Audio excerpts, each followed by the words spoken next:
folks, before we get into this week's episode, I wanted to take a moment and invite you all to our first ever end of year live stream. We're going to be hosting it on our TBU YouTube page on Thursday, December 28th at 8 p.m. Central Time.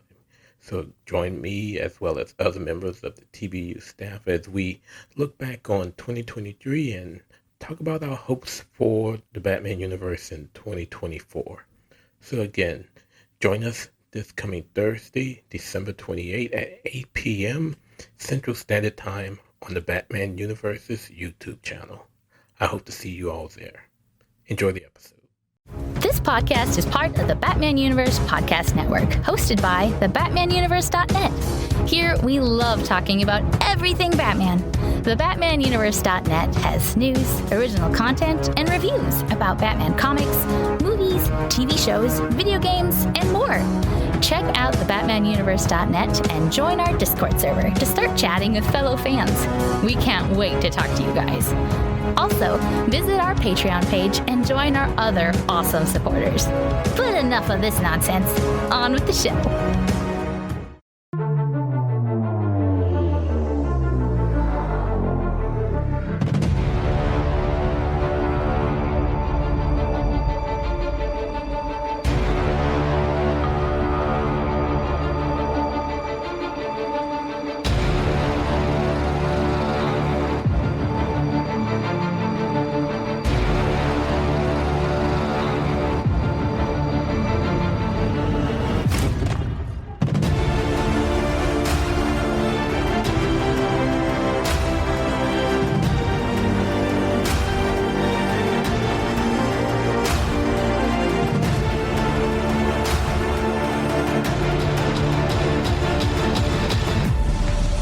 Hello, and welcome to the Batman Universe Comic Podcast, Season 15, Episode 24, last episode of the year.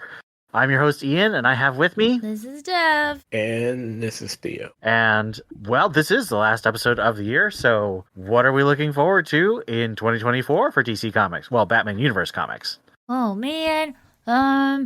Wonder Woman? You mean Super Sons? I mean Super Sons. Yeah, more Super... I might actually buy that. They're doing a collection of those Super Sons in, like, a single issue. I might buy that. Hex, yeah, you better know I'm going to do that. So, yeah, that collection. And Wait, what? You're not reading Wonder Woman. You gotta catch up, man. I'm not reading Wonder Woman. I'm just going to get the backups. And I know this might be a fool's wish, but I really hope Catwoman gets a new writer. And I kind of hope Tech gets a new writer. But those are wishful thinking. I mean, eventually both of those things will happen. I just don't know if it'll happen next year. I will only counter that by saying kinda. I definitely I won't, don't want to say mean thing. I'll say mean things.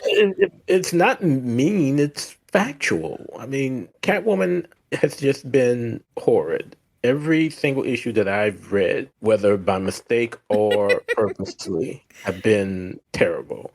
And that includes the horrendous Gotham War. Well, and I think that the fact that when Catwoman got a wider readership through the Gotham War crossover, it was universally hated, indicates that, yeah, it's just a crappy comic. And Tech, I mean, as a lifelong Batman fan who has an overwhelming majority of all of the issues of Detective Comics, if I wasn't a collector, I probably would stop pulling. That's just how I feel. So, and I say that with all due respect to Ron V. I'm a big fan of his. You know, I will always remember what he did on Catwoman. I loved his story in Layla Starr. Wait, was that Ron V? No.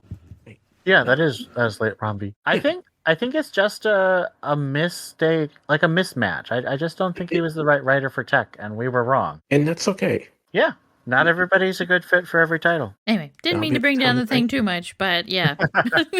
But Theo, what are you looking forward to in 2024 in Batman Universe Comics? Kind of said it already. I need anything those, like positive? I need those. Well, no, I mean, I guess I'm just being factual. I need those things to be fun again, or at least interesting. You know, not a task to read. And I kind of hope that the same goes for Batman itself, because there've been some rough patches in Zdarsky's run. So I think Jorge Jimenez's art has kind of saved it for me. I really want to see more of Dan Moore. I don't need him anywhere out of DC or anywhere in the Batman universe in general. And I got to catch up on World's Finest because it's from how Scott has done with his reviews. It's been up and down, but generally an okay. I've enjoyed it. It's just this latest arc was a little too big for my palate. Like, it's just a lot of superheroes, a lot of stuff going on. But I do love the art. I still look at it. I'll page through it because Dan Moore is just... Just kiss. I'm looking forward to the Dan Jurgens, Mike Perkins, Man first night Batman in World War II. So I think it's really cool that Dan Jurgens is finally getting a black label. I think it's very interesting that he's choosing a Batman story, and I think that this could be exciting. I'll wait till see if he's the Papa Spank Batman before I get excited. Dan Jurgens wouldn't do that. At least he wouldn't do that sincerely. Like, he would make fun of that if he did it. Yeah, I could see if it happens, it happens in a funny, condescending way to the entire concept. Yeah. I don't think he would endorse it. I think it would be a satire or like explicitly not okay. So let's move on to a little bit of news. We've got Batman Dark Age by Mark Russell and Mike Allred, and it's going to be similar to what he did with Superman Space Age, and then over at Marvel he did the Fantastic Four life story, similar to Chip Zdarsky's Spider-Man life story. So trying to sort of retell in his own style Batman and go through the decades in history and do kind of a meta take on the history of the character. You guys have any comments on Batman Dark Age? Oh. So Ian and I were kind of talking about this the other day on the server. I am a fan of Mark Russell, and I generally like his stuff going all the way back to Prez, which was criminally canceled before it even got good. But I'm interested to see what happens here. So I am on board until proven otherwise. I'm just not a Mark Russell guy, so I'm not super excited about this. I do like Mike Allred's art, though. We have a bit of news on the faux simile Batman 428 alternate version of Death of the Family, where Robin lives. It is apparently getting a second printing with the He's Alive Batman holding Robin's body and smiling as the cover instead of the original cover that they did the faux simile with. I think it's really interesting that they're going so hard on this. I'm not sure why, but it apparently is paying off because they're doing a second printing. Me neither. I mean, I think I get it. When I heard about it, I thought that was really interesting. Now that I've read it, I'm less interested, but yeah. And last thing is just a comment. It's not really news, but we're having a banana scratch and sniff cover for the April anthology. I think that's hilarious after the sound chip roar covers for Godzilla vs. Kong vs. Justice League title. So DC is going really wacky on their covers, and I haven't bought any of them yet, so I don't know. I think there's a market for fun covers. I think they should do like Valentine's Day chocolate, because that'd be fun. No, chocolate is the worst. Wait, are you saying scratch and sniff? Yeah. Chocolate is the worst scratch and sniff smell. Oh, banana's not great, but chocolate, no one can do chemical chocolate good. Well. Well, what about strawberry? That's okay. But chemical strawberry is still obnoxious. I mean, are any scratch and sniffs no, really that good? No, there's no good scratch and sniff. I could see them doing like fall is apple for apple cider. Oh, that would be good. As kids, growing up, it was all good, but as adults with better sense, none of it makes sense. And I have no interest in getting a scratch and sniff that'll probably last about 3 days before it loses. It might, unless they seal the bag up, it might lose its scent before it even hit newsstands. Yeah. I think that the sound chip covers are a better idea. Sounds expensive. Yeah, they're very expensive. And see, I would be just the type of person that will open up all of the covers to run out the battery before someone picks up. Such a But jerk. that's just evil me. That's so bad. That's diabolical, Theo. All right, well, let's move on. We've got 2 reviews and a full Greater Gotham to cover. So I'm going to start us off with Detective Comics, number 1079.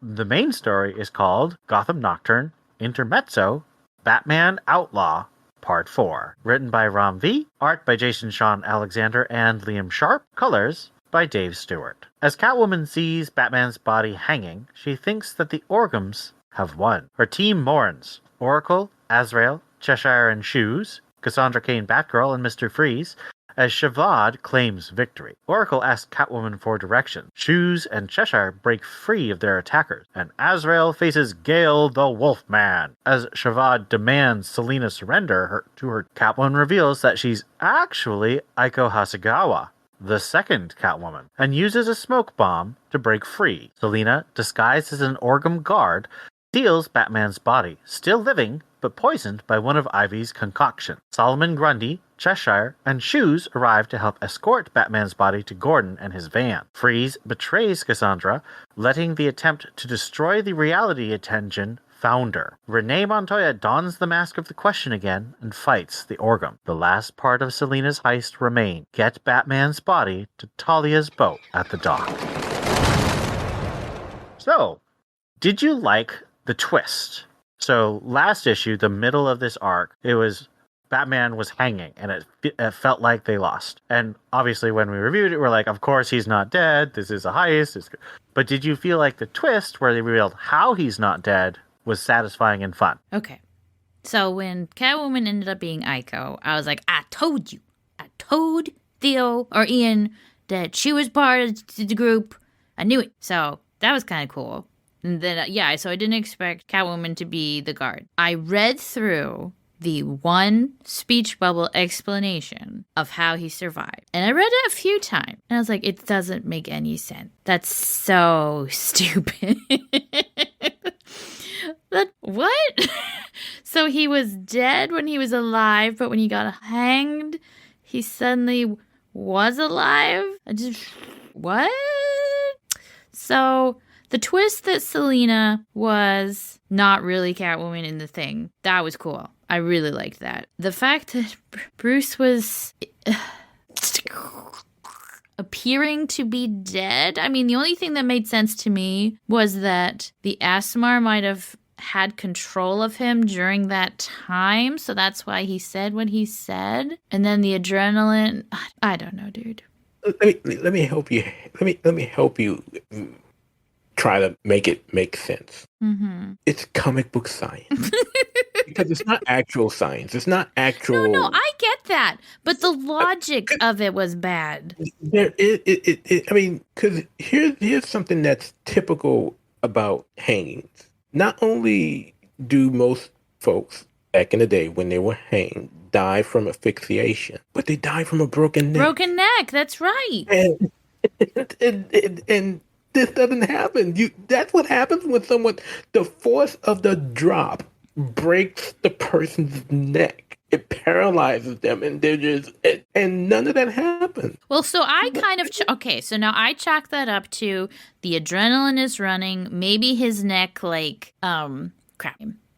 the guy with the venom? Bane. Maybe his neck, baned out or something, and he became super, super stiff, and it didn't break his neck. So, of course, he wouldn't be limping. His body. And I think his body was limp. Like that. But it still doesn't make sense. It really does. It's like he didn't know. No. This whole run has not made sense. But this makes opposite sense. And that's the only thing I can chalk it up to. It's comic book science. It's like Batman falling from the watchtower through the Earth's atmosphere with nothing more. That was fun, though. But see, that was fun to dissect, and like, here's why that would work, and that's stupid. This was just, I don't know, like, wait, what? I don't know. Yeah, his neck would be broken, and he'd be asphyxiated, and he wouldn't have been able to walk to the gallows. Like, there's just so much wrong with it. Maybe Teenie Howard wrote that part. I thought that the twist... A ghostwriter. Oh, there you go. Sorry. I thought that the twist was reasonably okay. I agree it's extremely silly. The entire thing with the asthma and the hanging and the fact that they're doing this in the middle of the city when none of them are elected or appointed officials, that's more of a problem to me than magically there's a potion that allows Batman to survive hanging. I don't know. I liked the fact that it was a twist, and I liked the way the team interacted. So it was okay. I do wish that there was more attention paid to things making sense, but that has not been the case through this whole run. Even in the better parts of it, you kind of have to just say, okay, because that's the way it needs to happen. Yeah. I don't know. Comic book science. There we go. I mean, that's correct. If it didn't exist before this episode, it does now. And so, Isaac Newton. Sir Isaac Newton is the deadliest son of a bee in space. Mass Effect 2 reference. It impacts with the force of a 38-kiloton bomb. That is 3 times the yield of the city buster dropped on Hiroshima back on Earth. That means Sir Isaac Newton is the deadliest son of a bitch in space. This is the first issue of this 5-issue arc that Jason Sean Alexander has had to have some help in the art department. How did you feel about that? Did you notice Liam Sharp's sections? So which one? I mean, yeah, because I don't know which one's which, but there was one that every person with a cape had a little spiral. Like Cass has a spiral, and Lady... Or maybe did someone else do the art in the backup? Yeah, that was one for Ray Ray. Well, he also had Lady What's-Her-Butt have swirlies in her cape. So yeah, and Cass looks like she was drawn by Kelly Jones. But then you got Selena's parts, and that almost looks like a real person, and the shading is really cool. Yeah. So that definitely looked like it was done by, and even like Aiko's scenes, almost anything with Catwoman in it. She looks like the artist took a lot of time and effort to make her look really cool. Yeah. Yeah. So, I mean, I like Jason Sean Alexander and Liam Sharp. So this is not me saying, oh man, the art quality really dipped, but I am pointing out and complaining that DC once again refuses to put enough time and effort into Detective Comics so that it can have one artist per issue, let alone one arc. Yeah. That doesn't bother me so much. The feel of the two is definitely kind of the same, but... Yes, it is a good match. Yeah. Of all the people, I mean, it was weird when Liam Sharp took over Batman Catwoman because his art is so different from Clayman. But here it's pretty, I won't say seamless because I know the style well enough, but it's a good match. It's not jarring. It's fine. Like I said, Selena looks pretty, so that's all I really care about. Okay. Any questions before I move to the backup? Do you still consider this the heist story? Oh, yeah. I mean, this had the twist and everything, so it's still clearly a heist. And does that make it okay with you? I mean, define okay. Because this is still more of a Catwoman story than it is a Batman. Yeah, but it's better than the Batman story he has been telling, so... But if that be the case, go back to Catwoman. I agree. That kills 2 birds with 1 stone. I had a question. Why is she handing him off to Talia? I don't think we know that. We don't think we know that. We don't know that yet to respect. So the movie can happen. I think it was kind of talked about in the Virgin Ears issue. I mean, in a sense, Virgin Ears. Yeah. And I feel like that's a conversation for next episode. But so I mean, no, okay. So I guess so 2 things. So I'm guessing Two-Face is involved somehow, right? Because the very last panel is a scarred coin being flipped, right? Oh yeah, that's right. Steph, you can't be asking these questions unless you really want to know the answer. So I know. Okay. No. This is the real question. Okay. I don't care about Talia. The real question is how could Selena? Like, why is she giving him up? That's so stupid. I don't know. Because Selena can't leave Gotham. Right. He's not Batman needs to leave Gotham. Right. So He's not editorial is Gotham. keeping Selena away from. Yeah, I mean, ish, yes. Because, well, and this is the problem. And this is why I'm irritated that they've done this ever since the wedding. Because they never should have given Selena a solo title. And I know people gets really angry when I say this because I'm decreasing the number of female titles in Batman. You know what? I was the biggest advocate of Batgirls on this whole freaking cast for 2 years. Mm-hmm. And so this is not about female titles. This is about I want Batman and Catwoman together. And so one of them needs to not have a title and it's not going to be Batman. If you want to do a Batman Catwoman title, that's ideal. But the last time we did that was a weird future/past flashback thing. So we're in a rough spot, and Detective Comics and Catwoman are not making it better. Catwoman never should have had her own book because other than Rom V, it's been a poo fest.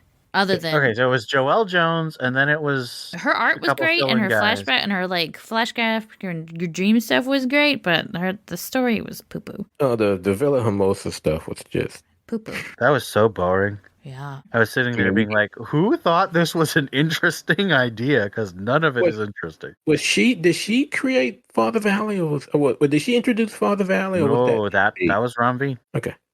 Okay. So any more questions before I move on to the backup? Nope. I'm just glad we got a little bit of excitement after. Yeah. All right. So the backup is titled Voyage into the Light. It's written by Dan Waters, art and colors by Juan Ferreira. The Queen of the Orgums sails across the sea to Gotham. Along the way, the crew attacks her, but she reveals she poisoned all but one, and they die frothing at the mouth. The one who remains, she charges to spread the fear of her voyage as she gazes upon the Gotham coast. And this is happening while Batman's still under arrest by them before he gets freed, right? Correct. That's why we see him there at the end. Okay. Correct. So this is a You know what you don't need to control a giant boat? A crew. So you can just kill all of them and you'll be fine. So this is a weird backup. It's not bad. I don't want to give the impression that I'm like mad about this, but it feels weird to me because this summer there was this movie, and I didn't see this movie, but I watched trailers and listened to some reviews of it, called The Last Voyage of the Demeter. And it is basically the 3 chapters where Dracula goes from Transylvania to England on a ship. And he murders the entire crew. So, in Dracula, you don't see that. The ship just arrives in London with the entirely dead crew. And so they take that and they dramatize that sort of missing scene for a whole movie. This is like an 8-page version of that movie. And since they just made a movie of it, it just feels kind of weird. Kind of, I don't know, duplicated. Are you guys familiar with that part? Like either the movie or Dracula the novel? Did you catch that kind of similarity? Nope. But it seems like a very bad guy thing to do. Oh yeah. I mean, it's classic bad guy stuff. Yeah. I maybe that's also kind of my complaint is it feels a little too classic. It doesn't feel that unique. I don't really get a sense of the Queen of the Orgum's personality that's different than a kind of cliched bad guy. Did you feel like she was more unique than a cliched bad guy in this story? This was literally that scene in Star Wars, the board meeting scene or whatever it is, where Darth Vader takes out a bunch of people just by sitting there. Remind me of that. So no, it's not original. It's not. She doesn't seem special. What do you think, Theo? No, because I literally do not remember the backup story. But I just told you about it. I still don't remember it, so I don't have any thought about it. That's just how this story. It's just. No, I'll be honest with you, Ian. When you started, I was like, "Oh crap! I forgot to read the backup," and I was like, "Oh no, I totally did. I did read it." That's how. Yeah, I would agree that it's just not very memorable. It feels very inessential too, because I mean, so if you weren't reading the backup and all of a sudden the Queen of the Orgum showed up, do you feel like you'd be like, I really needed to see that voyage? So here's the thing. So one thing we didn't mention about the main story was that you said Question shows up, but Shoes and whatever, and Cheshire have a few interactions. Neither of those would have made sense at all without the previous backups about why they're doing what they're doing. Right. So I do appreciate that. That's kind of what I like in a backup, is that it's giving the space and fleshing out what you could do without, but it makes it deeper. This could be doing something. We don't know yet, but probably not, because they've made zero effort to really flesh out the organs, and what they have was not that intriguing or interesting, or what's the word? Humanizing. Engaging, sympathetic. Yeah, any of that. I mean, what I'm hearing there, and I would completely agree, is that what we really need about the organs is we need more information. This provides zero new information. We already knew that Queen of the Organs is a ruthless, murdering, backstabbing, deceptive person. Right. Like, that's the whole point of learning about Prince Arzen's upbringing, is we find out that she's just been manipulating him the whole time and turned him into this machine, and she's super, super evil. Well, this story just says, I'm super, super evil. It doesn't give her a new power. It doesn't explain how she's so long-lived. It doesn't explain how she got the powers. It's just more being evil. So no new information, and I think that is a problem. Yeah. Or development of anything. Right. Yeah. Other than we know she's coming, and she'll Yeah, arrive. but like... if she just showed up next issue, I don't think we'd be like, oh, and how did she get here? Ian, was it on an airplane? Was it on a boat? Was it teleportation? Not matter. It would be more interesting if it was teleportation. Very interesting. Okay. I think that was a pretty decent discussion of this story. There's not a whole lot of meat on the bones, but I feel like we covered a lot of the points. I will say I'm a fan of Juan Ferreira's art. I think that was fine. It's a good horror type style, and it's very appealing. So good art on the backup. But I was a little let down by Dan Waters, because he's been one of my favorite new writers, and he's been really good on these backups. And this one just felt like a step down. All right. So let's give Detective Comics 1079 a rating out of 5 delayed action poisons, because there were 2 of them in this book. Goodness. There was things I really liked about this, and there was things I really did not like about this. So I'm going to say 3. Good art, fun heist, beautiful Selena. Yeah. 2. I can't get with the story. I'm really over Nocturne now. I think the art probably saved the story, the rating from being for me. So do you have a rating? He said 2. Oh, okay. 2. Now, over on the website, I gave this a 3. I'm still enjoying the heist bits more, and I think the art is good. So it's a bit better than average for me. That gives us an average of 2.67 and a mode of 3. I didn't know, Theo. I'm sorry. You should not be sorry. You should be joyful. All right, that moves us to our second review, Batman and Robin, number 4. Batman and Robin, number 4. Writer Josh Williams, artist Mikel Janin and Simone Di Meo, colorists Jeremy Cox and Romulo Fajardo Jr. Damien remembers his training by Mistress Harsh in the League of Assassins. She judged him too softly and slapped him. Isn't it supposed to be harshly? No, she judged that Damien was too soft.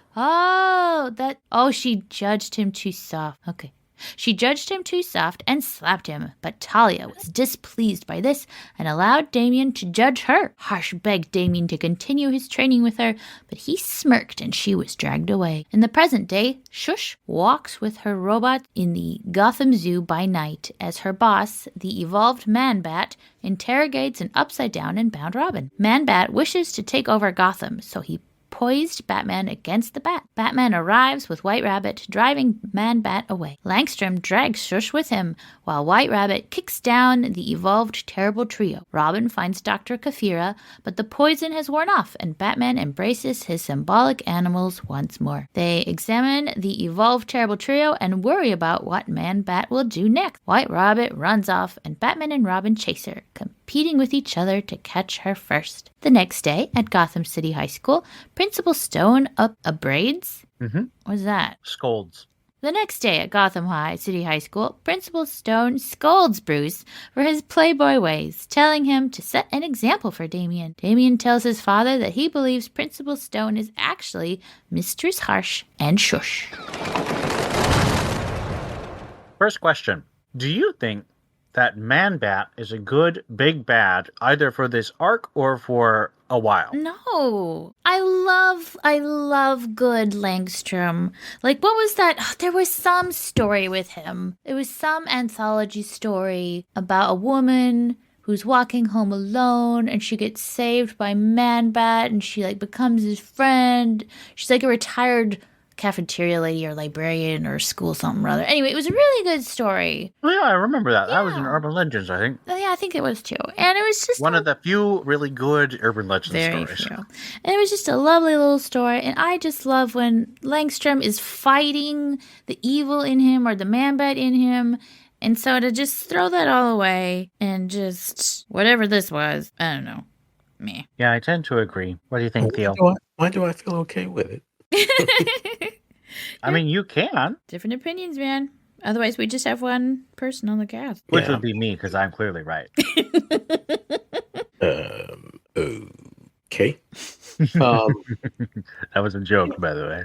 I think it's fine. I mean, just like Croc, he's and again, I'm also of the opinion that I wish they make up their minds, once they have one way or the other. But I mean, they gave a good rationale as to why he's acting the way he is compared to how he was before, before his death. And it's okay. I if I had to choose between him, Basil, and Whalen, I would pick Basil every time. And so as him being the bad guy, as a good guy. Yeah. So I think this is a weird choice because I think that Langstrom works much better as a tormented good guy type, and making him evil like this just it feels wrong. And he's never been this kind of master planner supervillain type. He's always been much more sort of tormented werewolf. He doesn't want to be the Man-Bat, but he is, and so sometimes he's able to be free of it, and sometimes he's able to be a heroic person with it. And this just feels weird to me. Also, it's Man-Bat. It doesn't quite feel like it's a big enough threat. So, do you think this felt like a weird dropped plot thread? Do you think they caught White Rabbit or not? Oh, because they say, I'll catch her first. No, I will, Father. And then they go slam to the next day and they don't say, oh, well, I got her first. Like, did they catch her? I don't know. I guess. I don't care. You don't care? But it's White Rabbit. She's so White Rabbity.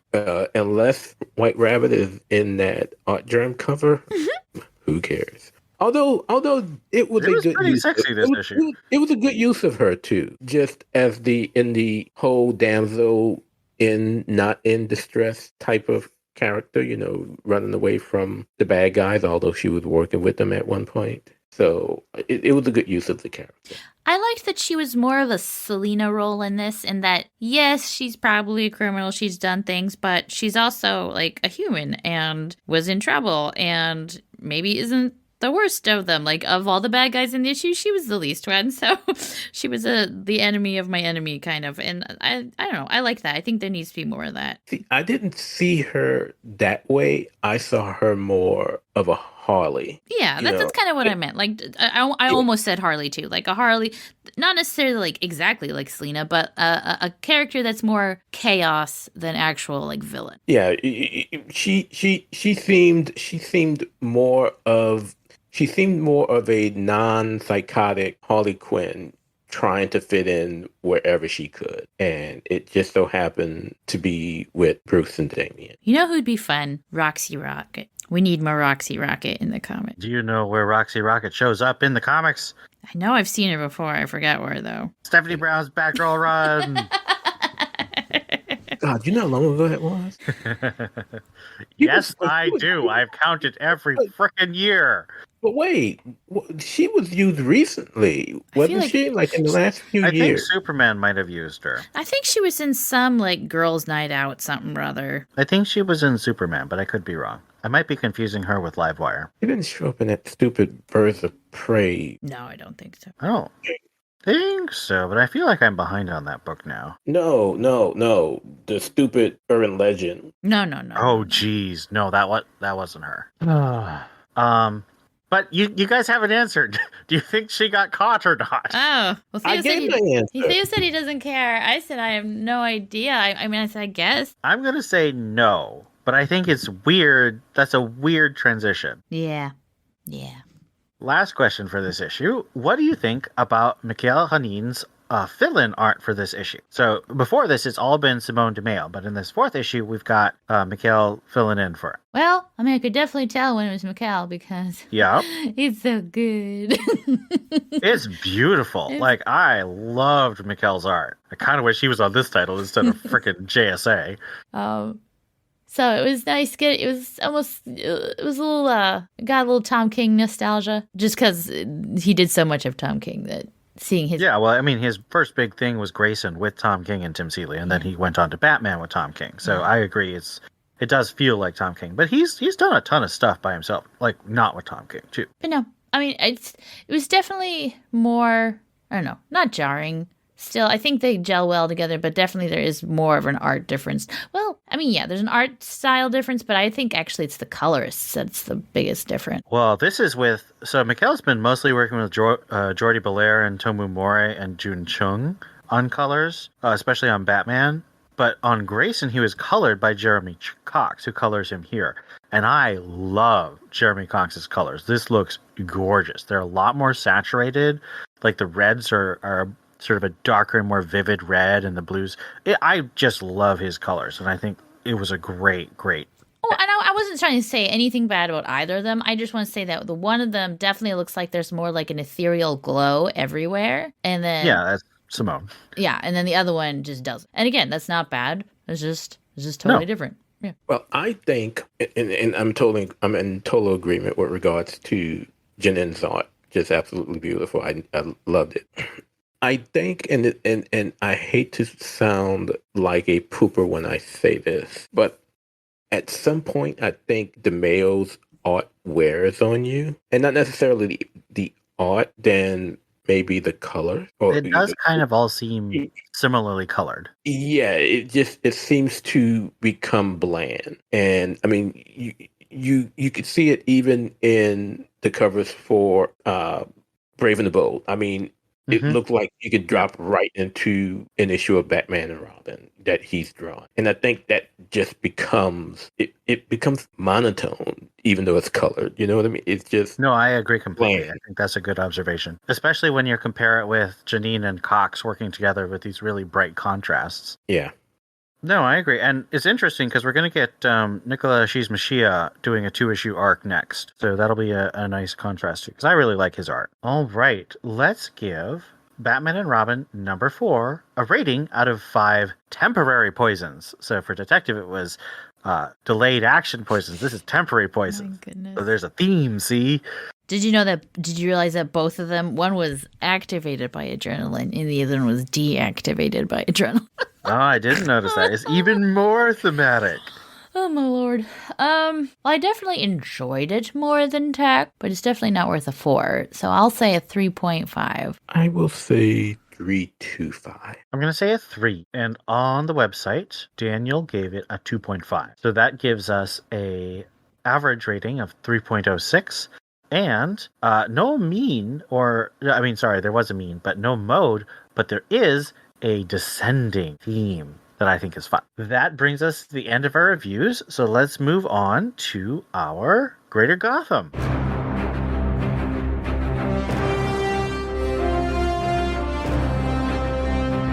Starting us off, Titans Beast World Tour Gotham.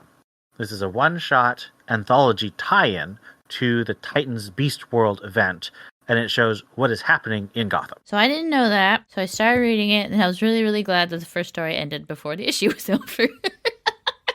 So I read the first one with Dick trying to stop Batman, Wolf Batman. That was kind of fun seeing Batman still struggling to or wanting to do the right thing. And then I kind of skimmed through the rest of the issue. So I'll say neutral, but my opinion shouldn't matter too much. Why not? Because I just really read the first one and then skimmed through the rest. Oh, no, I guess so. So I skimmed through the rest, and I did enjoy seeing Huntress be a puma, a Black Panther. That was fun. And then Cass, was it Cass playing with the laser with her? Mm-hmm. That was pretty funny. And then, what was the last one? Oh, and then Steph. Steph, drawn by Kelly Jones, was not as bad as it could have been. I thought it was great. What are you talking about? So that's all I remember about that. If it was just on the first story, it would be a thumbs up. I'm not crazy about the whole anthology thing, although seeing Cass play with the kitty was just fun. So I will say neutral. This is a big thumbs up for me, not only because Steph is on the cover and has a great story where she beats up Killer Moth, who's turned into an actual bug, drawn by Kelly Jones, and I just wish she had ears on her costume so he could draw her ears the way only he knows how.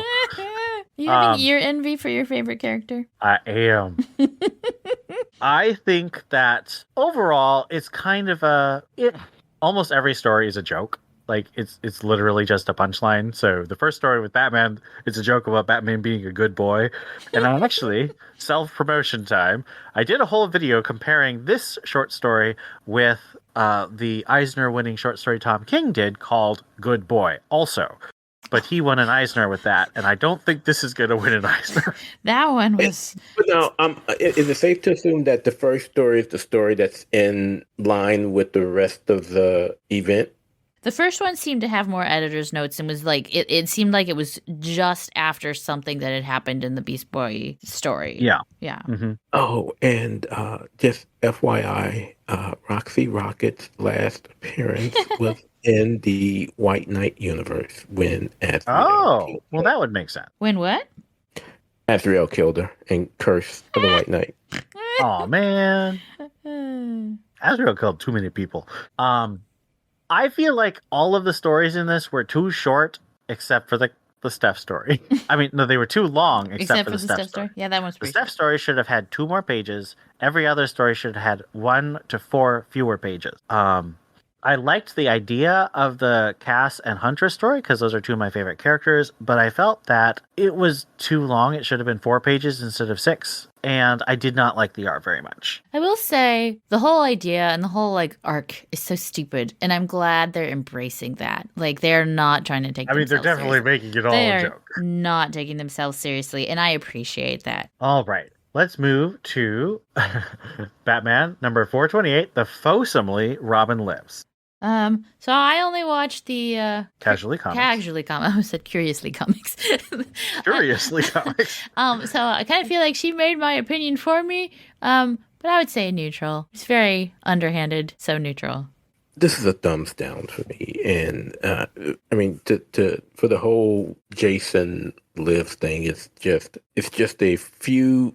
I'm going to say a few pages, but it's not really a few pages. It's a few panels that's actually different, other than actual images from the original that just seems to have been erased and drawn over. So, yeah, and that just a thumbs down. And I have a lot more to complain about this. However, if you want to hear about it, you're going to have to go to Patreon and listen to our TBU Extra, which will be free for everyone this week. So take a listen.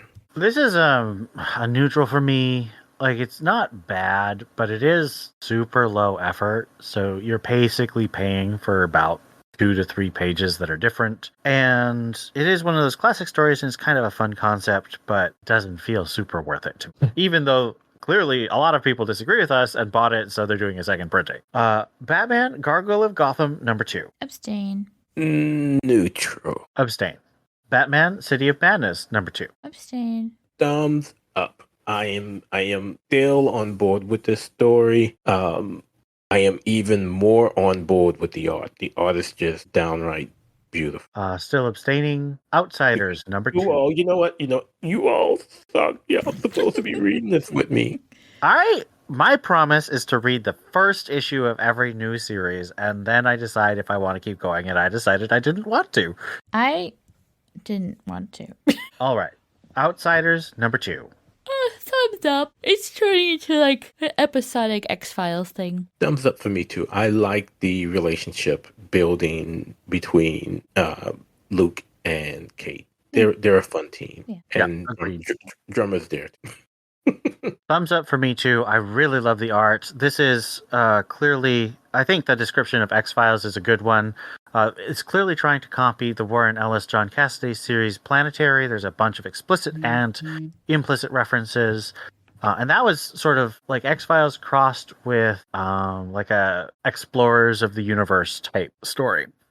And I just really love the Kate characterization in this issue. The really sad thing, I mean, it's not sad, but the sad thing for me is that a bunch of Kate fans are really salty about it because of a bunch of different things. And I think Kate was basically forgotten before this story for like a year. Wait. I'm sorry to interrupt. I need to know more about this hate that's coming from the Kate fans. What is the issue? So Batwing says that he and Batwoman trained under Batman, and specifically, some people who are a big fan of Greg Rucka's concept of Batwoman are very angry because Batwoman is supposed to be independent of Bruce, and she's never supposed to be learning from Bruce, because otherwise she's not his equal. And to that I say, number one, no Bat character is ever going to be Batman's equal. I don't care how many times you try to make someone who's an equal to Batman. It's not going to happen. The only equals to Batman are like Superman and Wonder Woman. That's it. And he has a contingency for all of them too. So it's basically his choice to be equal. Right. That's just the Batman fan. So I understand you want your new characters to be Batman's equal. Don't hang all of your eggs in that basket, because it's not going to happen. Yeah, if there is one... And if there is one, and that's only because he said so, who may be his equal or more, it's Cassandra Cain. and that's pre-current Cassandra Cain. I'm thinking, Batman and Robin, Eternal, David Cain, Lady Shiva daughter, she touched Bruce in the chest and have his nose bleeding in the pages of Batgirl, that Cassandra Cain. The Cassandra Cain that Bruce literally said one of the main reasons why he has her in the family is because she might be the one person that he can't beat. Other than that, yeah, whatever. Not equals, never equals. But still an awesome character. And I think that if everything in why you like a character is that they can beat another character, I think you're doomed to disappointment. Let me tell you, the one thing I'm absolutely loving about this Kate in this series right now? I love short hair Kate. I hope long hair Kate never comes back. Leave it as is. It looks so much more natural.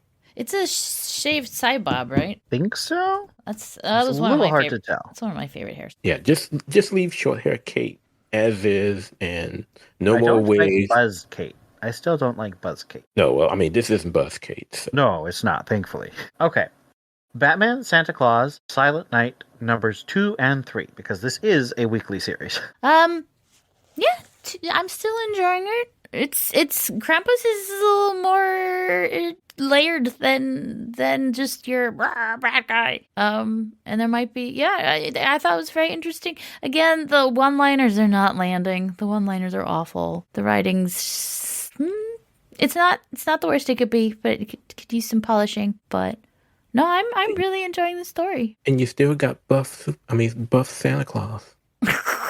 Still got buff Santa Claus. So since we're doing it together, Ian, why you do it that way? See, if you do it that way, it's neutral. Because I'm abstaining, so I don't care.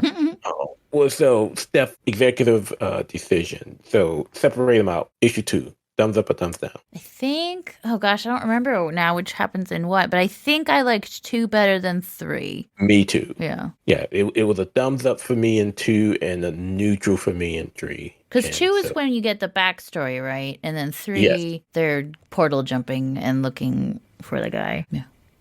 All right.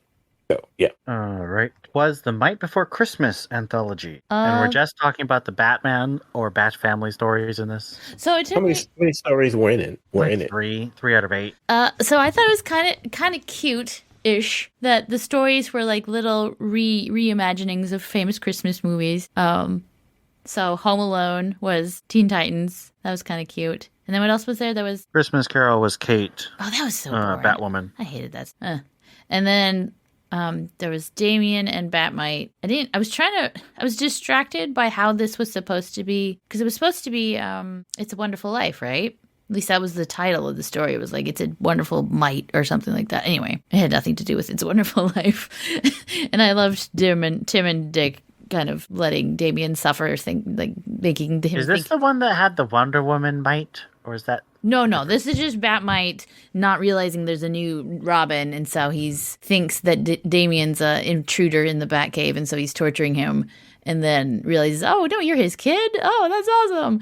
And then nothing is wrong with the cave, and then Dick and Tim come down and basically make Damien believe it never happened and he was asleep, but they've met Batmite. They totally know who he's talking about. The art was awful. The art was awful. Tim and Dick looked 40 and overweight. Oh my. But no, it was fine. It was a cute story. I'd say overall the bad stuff was a general neutral, a high neutral. I'm going to say this is thumbs down. It wasn't really that good. Nightwing number 109. So I'm going to have to give it a thumbs up because of the last thing that happens in the whole issue in the backup. The story is finally done. We're done with Pirate B. We're done with somehow unattractive, open, revealed chest Dick. I don't know how that was unattractive, but it was. Dan Moore wasn't drawing it? Dan Moore wasn't drawing it? That was No, Bruno Redondo was on this. No. No. It wasn't Bruno. Steph was asking why it wasn't attractive, and I said Dan probably Moore wasn't Dan doing Moore. Dan I see. Dan Moore just draws snacks all day long. That's all he does. Oh my goodness. This is no longer the TVU cast. This is the Thirst cast. The only reason why I allow this type of stuff with her is because we get to gawk over Angel Breaker and White Rabbit. Mm-hmm, yeah. Mm-hmm. So And apparently Steph's butt. That's butt. But yeah, blah. But the backup really should have been in the anthology. I don't know what it was doing here because it's a. Well, it's because it's Tom Taylor and he wants to tie in his title with his crossover. Okay. Well, so yeah, Damien gets beastified in the backup and becomes a cat boy, and it makes me so happy. Oh my god. We're not just the Thirst cast, we're the furry cast, apparently. Shut up, don't even call me. I hope I not. just like cat boys. It's totally different. I fail to see the difference. Yeah. I would with you there, Steph, as a cat lover, but I love cats too, but I don't need it to be a boy. Yokai are my favorite. They have a special Japanese word. What is wrong with this world? They're spirits, but they usually look like cute guys. Oh my gosh. With fox ears and fox Then I'll become the anime cat. I thought this was the seven-tailed fox guy. What is that? I don't think what's his name? Right. There's a fox guy with 7 tails. Yeah, it's a big thing in anime. It is. I'm thinking of oh crap, I feel so bad. He's my favorite. You lose your anime fan I card. do. I'm so I've never tired. had one. Kamisama Kiss is. Oh my gosh, I'm just totally. It's something with a K. It's not what I'm thinking. Hold on, I gotta know this, otherwise I'll. Kitsune. No. She's gonna go crazy. How about we leave her be so she can think about it? Because she's No. not. Okay, gonna- so Tomoe. that was his wait, name. Theo, you haven't given Nightwing a rating. I'm not thumbs down. That the whole pirate thing just dumb. But And I think it will surprise absolutely no one that I also thought that the pirate thing was very badly done. And B falls like 100 feet into the water After with getting a stabbed. stab wound in the gut and is perfectly fine to fight the next day. The next day! Because see, the water was ice cold, so technically there was no infection to have to deal I don't with. care about infection. She has torn abdomen muscles. Yeah, but it was Literally through and through. ripped. Look, I'll use what they say with bullet wounds. It was through and through. That doesn't mean you can sword fight the next day.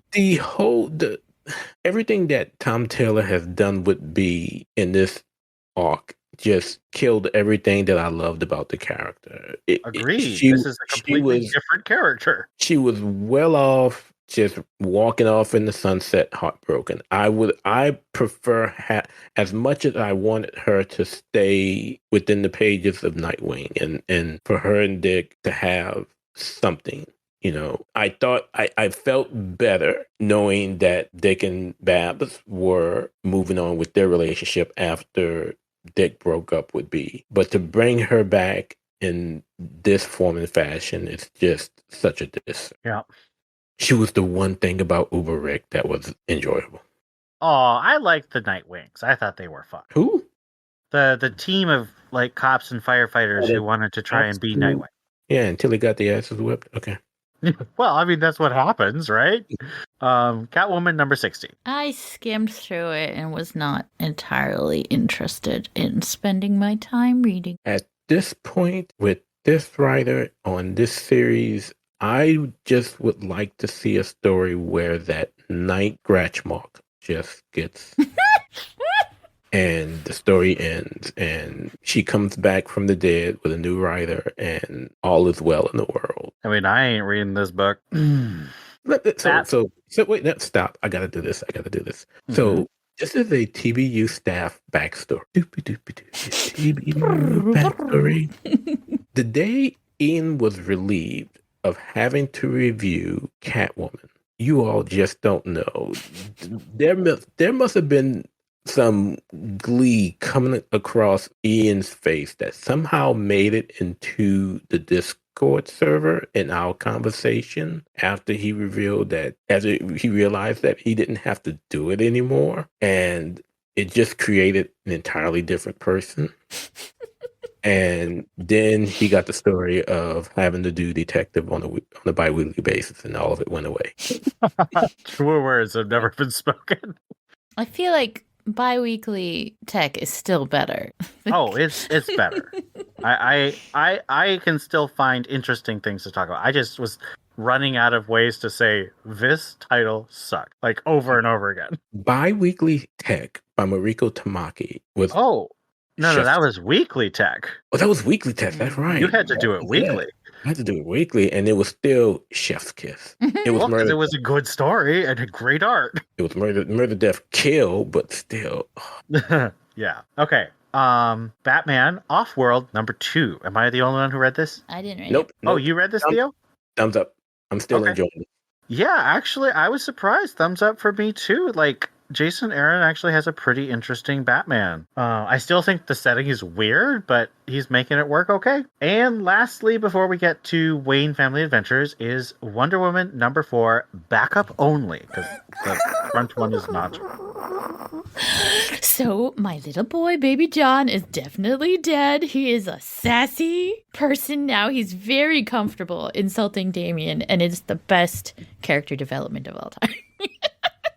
Agreed. Oh my gosh, it was so funny. I do kind of wish I have no real idea of what ages they are or when this is happening, because there's definitely a huge skip between the first backup and the second backup, and it makes me a little sad. And I didn't. So I would guess that Damien's in his early 20s and John's about 30 now. See, they don't look that at all. And no, I agree they don't look that, but just doing the math. Wait, what age you gave him again? I think Damien's like 19 or 20, and John's about 30. Well, no, because John's only 4 years older now at this point. Okay, so you'd be 25. Wait. Stop. Okay, Steph, get the bleeping. You, Bender. See, I just to hear about this. Anytime somebody mentions age up John with an you, Bender, seriously, I hate what you've done to us. And with but this works again, man. It does. It really. So for a while it was the I'm older now, and they kind of did this farewell and the last adventure of the Super Sons kind of thing. This really shows, no, you know what? Yes, John may be the older sibling now, but they're still besties, and they're still just, they bring out the worst in each other and the best in each other, and it's And I think Lizzie does a good job of playing off of those two. Lizzie brings them down to her level. That was really funny. Wait, Lizzie. Wonder Woman's daughter. Oh, Trinity. Yeah. Not Trinity. Yeah. Lizzie's her name, Trinity is her code name, like John and Superman. Or Diana. Or Damian and Robin. Or Diana and Wonder Woman. Yeah. Do I really need to read? Yes, you do. Yes, you do. Still thumbs up on the backup. 100%. That's all we're talking about. And lastly, Wayne Family Adventures, episodes 114 to 115. First episode is called Even the Best Detective, and second episode is Batman and the Signal, Part 1. So Even the Best Detective was a little predictable in my mind, but delightful. Absolutely. It had Bat-Cat shipping. I don't know why you're being so hard on it. No, but I mean, that's why. I expect high-quality Bat-Cat shipping. Okay. And maybe because I am so into Bat-Cat shipping, it was, to me, it was obvious what was going on. But it was still delightful seeing the Bat kids just be total morons and not getting it. You know what? I skimmed through the second one. I could barely remember it, but it's basically a more serious one, and it's kind of coming full circle from where kind of Duke started, and now he's, I don't know, trying to figure things out. He's like a full-fledged hero now. Yeah, and I think I liked it, but it didn't. Well, it's a part 1 of 2, and is. what we should mention is that the finale is coming out on Wednesday of this week, and so that is the finale of season 2. We don't have a season 3 announcement, so as of this, unfortunately, no more DC webtoons, which I think is a very dumb move on their part. We need to do our review. Yep. For the last one. But I think we're gonna probably get some news sooner or later. I think so, but I feel like they should have gotten out in front of stuff faster. But thumbs up for me. Good stories. Good art. Do we know? Do we know how the announcement of season 2, was it like while season 1 was going on the last time, or was it after? It was not. I don't think so. There was only about a month, but I do think it was after it stopped releasing. Do you remember, Steph? I don't remember. But I would expect something in like the month or two after this week. Okay. That brings us to the end of Greater Gotham. So let us move to our thank you to our patrons. All right. Thank you to Lisa Slack, Denton's Grave, Johnny McCloskey, Ian Miller, Ed Grouse, David Richards, Joshua Lappin Bertoni, Captain America, Donald Townsend, Rob O, Caspian73, Brendan Roberts, and Stephanie Mounts. Thank you all for helping us keep our archive on the internet and available to all of you guys. And that brings us to the end of our episode. Thank you for listening. And this has been Ian. This was Steph. Before I give my goodbyes, let me just wish everyone a wonderful, wonderful holiday. Thank you for all you do for TBU. This is Theo. Merry Christmas, Happy New Year, Happy Hanukkah, Merry Kwanzaa, and all the other things that are going on. Well, I hope you guys have happy holidays, happy Christmas, and we'll see you next year with season 16. Merry Festivus. I don't even know what that is. It's Seinfeld. I have watched like one episode of Seinfeld. It's Festivus for the rest of us. You have Hanukkah. Aren't they all Jewish on this show? Anyway, good night.